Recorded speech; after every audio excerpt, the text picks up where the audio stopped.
European union അഭയാർത്ഥി അപേക്ഷകൾ വേഗത്തിലാക്കാൻ പുതിയ പദ്ധതികളുമായി മുന്നോട്ട് വന്നിരിക്കുകയാണ്. ഇതിന്റെ ഭാഗമായി പ്രശ്നക്കാരല്ലാത്ത ആളുകൾ വരുന്ന രാജ്യങ്ങളിലെ ഒരു ലിസ്റ്റ് അവർ തയ്യാറാക്കിയിട്ടുണ്ട്. ഈ രാജ്യങ്ങളിൽ നിന്നുള്ള അപേക്ഷകൾക്കാണ് യൂറോപ്യൻ യൂണിയൻ മുൻഗണന നൽകുക.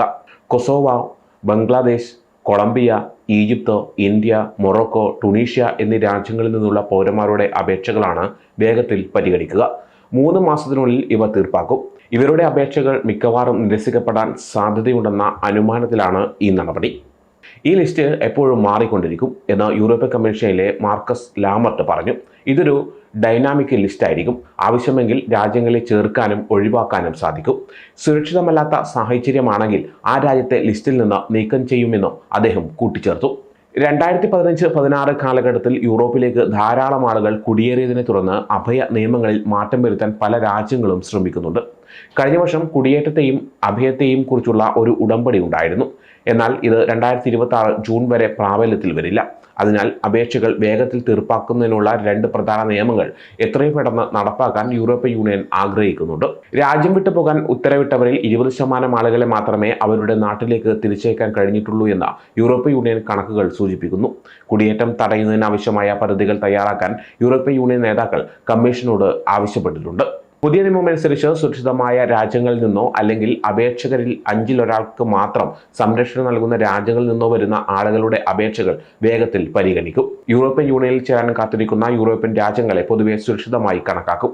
എന്നാൽ യുദ്ധം നടക്കുന്ന ഉക്രൈൻ പോലുള്ള രാജ്യങ്ങൾക്ക് ഇളവ് നൽകാൻ സാധ്യതയുണ്ട്. 2015 മുതൽ ഇറ്റലിയിലേക്ക് ധാരാളം ആളുകൾ കുടിയേറുന്നുണ്ട്. നിയമങ്ങളിൽ മാറ്റം വരുത്തണമെന്ന് ഏറ്റവും കൂടുതൽ ആവശ്യപ്പെടുന്ന രാജ്യങ്ങളിൽ ഒന്നാണ് ഇറ്റലി. ജർമ്മനി ഉൾപ്പെടെയുള്ള മറ്റു ചില രാജ്യങ്ങൾ അനധികൃത കുടിയേറ്റം തടയുന്നതിന് അതിർത്തികളിൽ നിയന്ത്രണങ്ങൾ ഏർപ്പെടുത്തിയിട്ടുണ്ട്. സുരക്ഷിതമായ രാജ്യങ്ങളുടെ ലിസ്റ്റ് ഇതിനോടകം പല യൂറോപ്യൻ രാജ്യങ്ങൾക്കുമുണ്ട്. എന്നാൽ യൂറോപ്യൻ യൂണിയൻ തലത്തിൽ ഒരു ലിസ്റ്റ് ഉണ്ടാക്കുന്നതിലൂടെ അഭയാർത്ഥികൾ നിയമങ്ങൾ ലഘുവായ രാജ്യങ്ങളിലേക്ക് പോകുന്നത് ഒഴിവാക്കാൻ സാധിക്കും.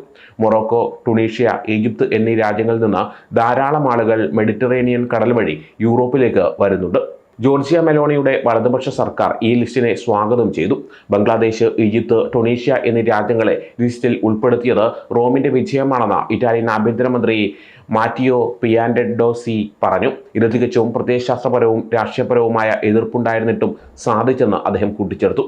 അതേസമയം ഈജിപ്തിലെയും ബംഗ്ലാദേശിലെയും കുടിയേറ്റക്കാരെ അൽബേനിയയിലെ തടങ്കൽ കേന്ദ്രങ്ങളിലേക്ക് അയക്കാനുള്ള മെലോണിയുടെ ശ്രമം ഇറ്റാലിയൻ കോടതി തടഞ്ഞു.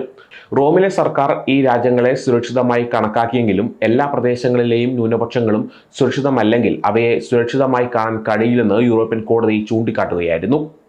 പുതിയ നിർദ്ദേശങ്ങൾ യൂറോപ്യൻ പാർലമെന്റും യൂറോപ്യൻ യൂണിയൻ അംഗരാജ്യങ്ങളും അംഗീകരിക്കേണ്ടതുണ്ട്. എന്നാൽ ചില മനുഷ്യാവകാശ സംഘടനകൾ ഇതിനെക്കുറിച്ച് ആശങ്ക പ്രകടിപ്പിച്ചു. യൂറോമെഡ് റൈറ്റ്സ് എന്ന മനുഷ്യാവകാശ സംഘടന ഈ 7 രാജ്യങ്ങളെ സുരക്ഷിതമെന്ന് മുദ്രകുത്തുന്നത് തെറ്റിദ്ധരിപ്പിക്കുന്നതും അപകടകരവുമാണെന്ന് മുന്നറിയിപ്പ് നൽകി. കാരണം ഈ രാജ്യങ്ങളിൽ മനുഷ്യാവകാശ ലംഘനങ്ങളും സ്വന്തം പൗരന്മാർക്കും കുടിയേറ്റക്കാർക്കും പരിമിതമായ സംരക്ഷണവുമുണ്ട്. ഞങ്ങൾ മൗലികവും മാനുഷികവുമായ അവകാശങ്ങൾ വെട്ടിക്കുറക്കുന്നില്ല, കമ്മീഷൻ വക്താവ് മാർക്കസ് ലാമർട്ട് പറഞ്ഞു. EU നിയമപ്രകാരം അംഗരാജ്യങ്ങൾ ഓരോ അപേക്ഷയും വ്യക്തിഗതമായി വിലയിരുത്തണമെന്നും അദ്ദേഹം കൂട്ടിച്ചേർത്തു.